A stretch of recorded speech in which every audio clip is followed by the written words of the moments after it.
Hi guys! Nag-date kami ni Daddy B sa Tagaytay at dahil umuulan, sinubukan namin ang Mr. Pares. Mas na-curious nga kami sa lasa nito dahil may pila. At sinubukan namin ang kanilang sweet style pares. Ito yung bago sa menu nila. At alam nyo ba guys, sa halagang 150 pesos lang, meron ka ng sweet beef pares, plus only fried rice, plus only labnaw sabaw, at soft drinks. Sakto maulan, malamig. So, binisita namin yung branch dito ng Mr. Pares. Pares, so buo. Ito na tayong isa, tara na!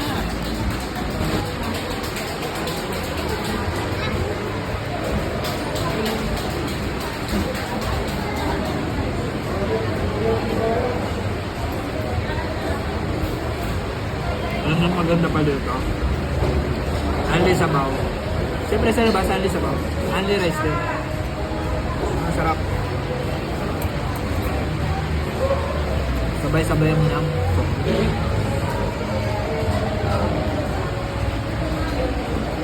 Sapa. Sapa.